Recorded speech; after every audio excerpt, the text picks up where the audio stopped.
मगर शेर तो शेर है ना, वो जंगल में अच्छा लगता है, कैद में अच्छा लगता, आएगा हमारा शेर वापिस और हमें हमारा विकास होगा। सिलेंडर लेके क्या करेगा जब उसके पास बनाने के लिए राशन नहीं है ढंग से? महंगाई में कौन गहने पहन रहा है, कहाँ किसको गहने मिल रहे हैं, ये बताइए। इस सरकार ने हमें बिल्कुल नीचा दिखा दिया है।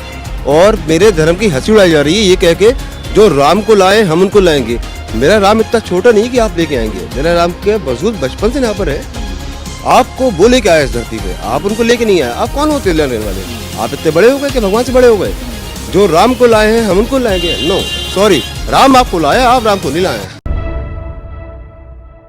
नमस्कार, आदाब, बहुत बहुत स्वागत है आप सभी का। हम चुनावी यात्रा पर निकले हुए हैं उत्तर प्रदेश की, और उत्तर प्रदेश के अलग अलग शहरों में जाकर लोगों का मिजाज हम जान रहे हैं कि वो इस बार क्या सोच रहे हैं, क्या है उनके मुद्दे जिस पर वो वोट करना चाहते हैं।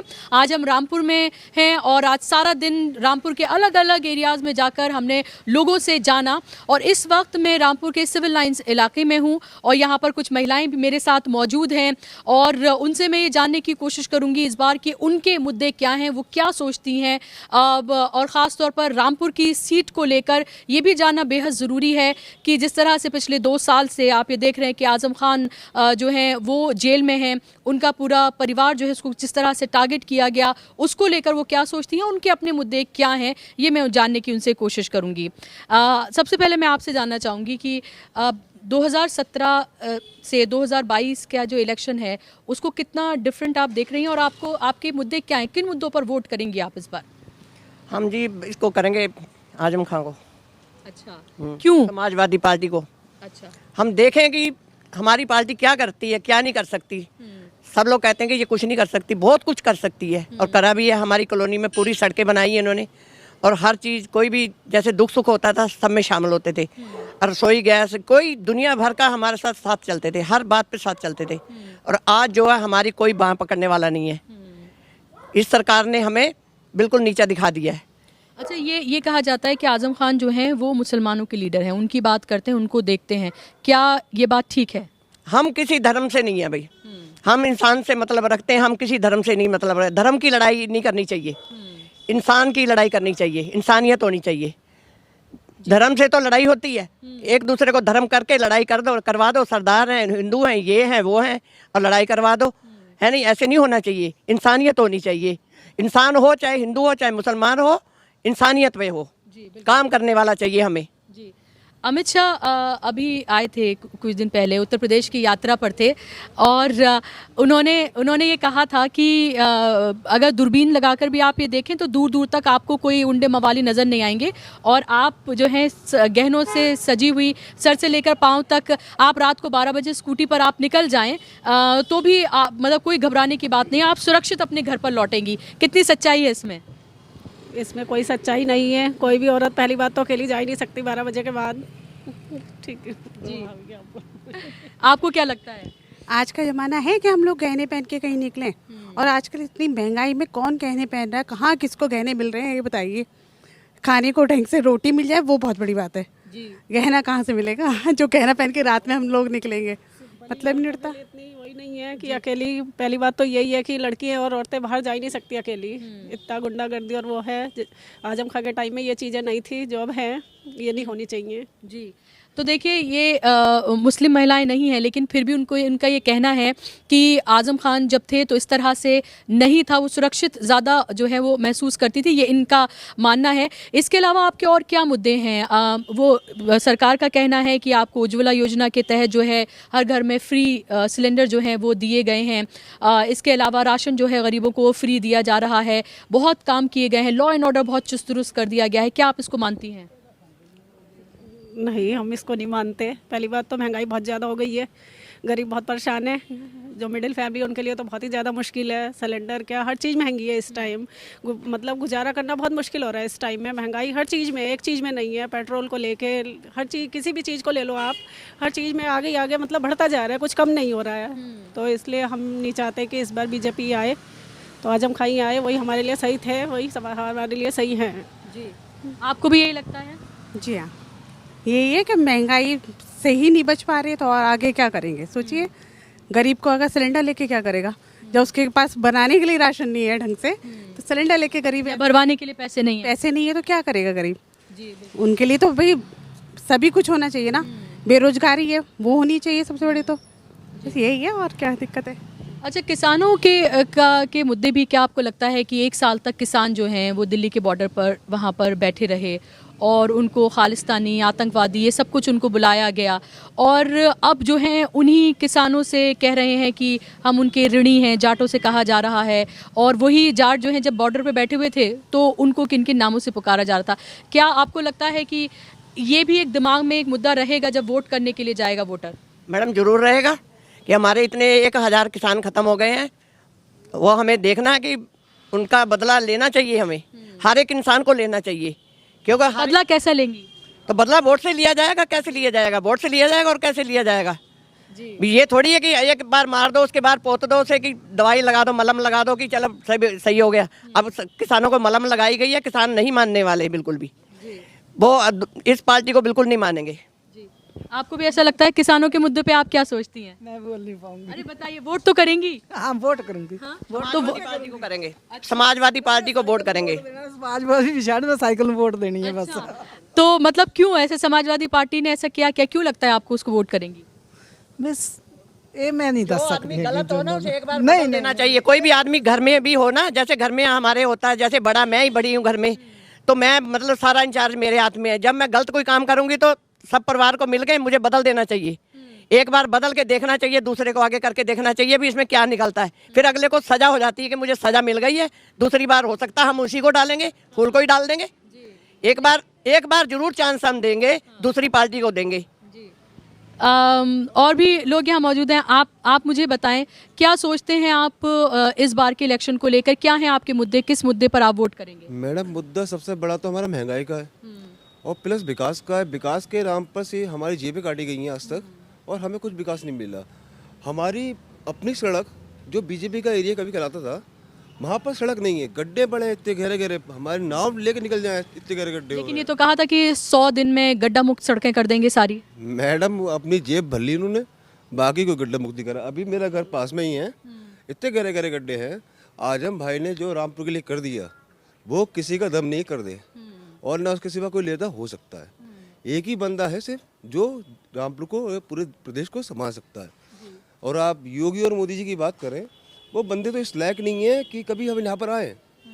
जब हमारे समाजवादी की पार्टी थी थे तो अखिलेश जी अक्सर रामपुर आया करते थे, खुद प्रॉब्लम को देखा करते थे कि पब्लिक की क्या प्रॉब्लम है।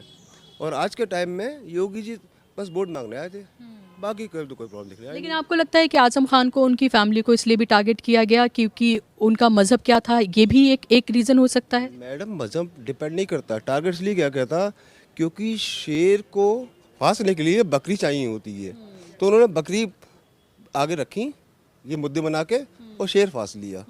मगर शेर तो शेर है ना, वो जंगल में अच्छा लगता है, कैद में अच्छा लगता। आएगा हमारा शेर वापिस और हमें हमारा विकास होगा हर जगह। मैडम आज तक कोई छोटा या बड़ा आदमी हो, वो हर किसी का साथ लेके चले हैं और सबके मुद्दे सुने हैं। वो अपनी सभा लगाया करते थे, डेली सभा लगाते थे कि आप आइए और अपनी प्रॉब्लम बताइए, और हमें तो कुछ सुनने वाला नहीं है। एक तरह से बे औलाद हो गए, वो बेऔलाद हो गए, बच्चे बिना बाप के हो गए। देखिए, लगातार हम ये देख रहे हैं कि राम मंदिर जो है उसको भी एक बड़ा मुद्दा बनाया जा रहा है कि आप उनको लेकर आएँ जो राम को लेकर आएँ, ठीक है। या फिर ये कहा जा रहा है कि अब जो है वो काशी के बाद अब मथुरा की बारी है, वहाँ पर भव्य मंदिर जो है बनाया जाएगा। क्या ये वाकई में ये सब चीज़ें आपके लिए मुद्दा हैं? बिल्कुल मैम, मेरे लिए मुद्दा है। मैं हिंदू हूँ और मेरे धर्म की हंसी उड़ाई जा रही है ये कह के जो राम को लाए हम उनको लाएंगे। मेरा राम इतना छोटा नहीं कि आप लेके आएंगे, मेरा राम के वजूद बचपन से यहाँ पर है। आपको वो लेके आए इस धरती पे, आप उनको लेके नहीं आए। आप कौन होते लेने वाले? आप इतने बड़े हो गए कि भगवान से बड़े हो गए? जो राम को लाए हैं हम उनको लाएंगे? नो सॉरी, राम आपको लाया, आप राम को नहीं लाए। तो 5 साल में और केंद्र के 8 साल में आपको राम राज्य नजर आया? उन्होंने कही तो राम राज्य है। राम राज्य गुंडा राज्य, राम राज्य नहीं था। गुंडा राज्य राम राज्य नहीं था। पहले आजम भाई की सरकार में हम लोग खुले आम रात को टहला करते थे। हमारे रामपुर की जो देन दी है उन्होंने, लाइटें दी हैं, सब कुछ दिया है, तो हमारे बच्चों को लेकर टहला करते थे। आप बात देखिए, उनका हटाए लगाई सारी लाइटें सब हटा दी, सब गायब कर दी। तो क्या राम राज्य बताइए मेरे को? जब हम बच्चों को ले आए तो इसलिए हम डर रहे हैं सड़क पे, तो ये राम राज्य हुआ? नहीं, और यूनिवर्सिटी जो है उनकी जौहर यूनिवर्सिटी जो उन्होंने बनाई थी उसके गेट को भी तोड़ा गया, और उसके अलावा भी उन्होंने ये भी कहा था आज़म खान ने कि मैं चाकू से रामपुर को जो है वो एजुकेशन की तरफ लाया हूँ। तो एक कॉलेज को, एक इंस्टीट्यूट को भी टारगेट करना जहाँ तो किसी भी मज़हब के कहीं कहीं बच्चे पढ़ते ही होंगे, तो उसको भी टारगेट किया जा रहा है, उसको लेके क्या सोचते हैं आप? इसके लिए मैं सोचता हूँ इस पार्टी का ये फ्यूचर है कि बच्चा अगर पढ़ लेगा तो वो समझदार हो जाएगा, वो हमारा गुलाम कब बचेगा। आजम खान ने क्या करा था, लोगों को अपने बलबूते खड़ा करने के लिए बच्चों को एजुकेशन दी थी। इस सरकार ने क्या करा, उसको हटा दिया, ख़त्म कर दिया, ताकि अगर पढ़ लेगा तो आगे बढ़ जाएगा। तो आगे बढ़ाना नहीं चाह रहे, इसलिए यूनिवर्सिटी छोड़ी गई है। उनको टारगेट किया गया है कि यार वो कह रहा है मैं पढ़ाऊँगा और तुम कह रहे हो मैं नहीं पढ़ने दूंगा, तो फिर सीधी बात है, बेरोजगारी बढ़ेगी, गुंडागर्दी बढ़ेगी, आपकी चोरी चकारी बढ़ेंगी। जब बच्चा एजुकेटेड नहीं होगा तो वो यही हरकतें करेगा। और टारगेट जो आपने यूनिवर्सिटी को करा है, आपने आजम खां को टारगेट करने नहीं करा, आपने पब्लिक को टारगेट करा है कि बच्चा ना पढ़ेगा ना आगे बढ़ेगा। सीधी बात तो ये है। आपको भी लगता है कि राम मंदिर, आपको लगता है कोई मुद्दा है? जी, लड़ाई करनी है, चाहे कोई मुद्दा बना के लड़ाई करनी है तो कोई भी मुद्दा बना लो, उसमें कोई बड़ी बात नहीं है, कुछ भी कर सकते हैं जी। नहीं, जो उन्होंने कहा कि आपको कुर्सी के लिए कुछ भी करने को तैयार है हर एक पार्टी, होता ही है भी। जो भी अब जैसे भाई साहब कह रहे हैं कि एजुकेशन कम हो जाएगी तो कैसे पब्लिक का क्या होगा, वो चोरी शिकारी करेंगे और क्या करेंगे, बच्चे चोरी करेंगे और क्या करेंगे, कभी किसी का ये चुरा लिया, कभी किसी का, जब पढ़ेंगे नहीं लिखेंगे नहीं क्या करेंगे, कहाँ से कमाएंगे। एजुकेशन खत्म हो जाएगी तो बच्चे चोर चक्के बनेंगे। हमारी समझ ही नहीं आएगी कि हमारे नेता क्या कह रहे हैं, क्या कह रहे। जैसे किसानों को समझा रहे थे कि हम तुम्हें सही करा है तो आपको समझ नहीं आ रही। अब वो बात नहीं है, अब बहुत समझदार हो गए, किसान भी समझदार हो गए, मजदूर भी समझदार हो गए हैं, हर एक इंसान समझदार हो गया है कि सरकारें कर क्या रही हैं, चाहे वो किसी पार्टी की सरकार हो। हर एक बंदे को समझ है इस टाइम कि सरकार क्या करना चाहती है। तो आपको लगता है इस बार लोग जो हैं वो बेरोजगारी के मुद्दे पर वोट करेंगे? आपको लगता है इस बार जिस तरह से अध्यापकों को, छात्रों को, सबको परेशान किया गया, डंडे बरसाए गए, किसानों पर बरसाए गए, जी अभी आपने देखा कि छात्रों पर किस तरह से जुल्म किया गया, क्या आपको लगता है ये सब मुद्दे बन पाएंगे या मजहब का मुद्दा जो है वो हावी रहेगा? नहीं, ये मुद्दा उठेगा जरूर। हर एक आदमी इस टाइम चुस्त है, चालाक है, हर एक आदमी को समझ है, कोई इतना बेवकूफ़ कोई भी नहीं है कि क्या सरकार कर रही है, क्या तानाशाही कर रही है, कैसे कर रही है, सब पता है। कोई भी चाहे सरकार हो, ये नहीं है कि आज मैं चाहे कोई भी सरकार आए, मौका जरूर देना चाहिए दूसरी को। जब एक आदमी शैतान हो जाता है तो उसको पीछे कर दो, दूसरे को आगे कर दो, सबक सिखाना चाहिए। सबक सिखाना चाहिए। हमारा मतलब ये मस्जिद से कोई मतलब नहीं है। देंगे, वोट देंगे, किस मुद्दे पर देंगी? विकास के मुद्दे पे देंगे। विकास और महंगाई दो ही मुद्दे चल रहे हैं। तो आपको लग रहा है 2017 में या योगी हुकूमत ने जो है वो विकास किया या नहीं किया? ये वक्त बताएगा, जैसे जिसको वोट मिलेगा उसकी, जिसकी सरकार आएगी उसने काम किया है। अच्छा जी, चलिए, तो यहाँ पर ये देखिए, आपको ये बताना ज़रूरी नहीं होता है कि आप किसको वोट करने जा रहे हैं, लेकिन ये बहुत ज़रूरी है कि आप वोट करने जाएं, चाहे आप किसी को भी वोट करें, लेकिन आप वोट करने ज़रूर जाएं। और यहाँ पर जो एक मुद्दा है, जाहिर सी बात है, महंगाई का मुद्दा बहुत ज़्यादा है, विकास का मुद्दा है।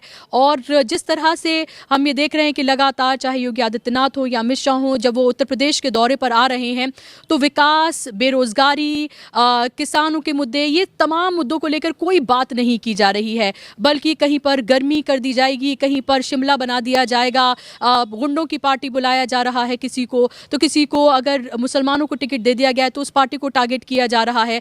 तो अभी भी वही घिसी पिटी जो है, एक स्क्रिप्ट जो है उसके तहत ही काम करने की कोशिश की जा रही है। और इंतजार 10 मार्च का होगा, देखना होगा कि 10 मार्च को जनता क्या फैसला करती है।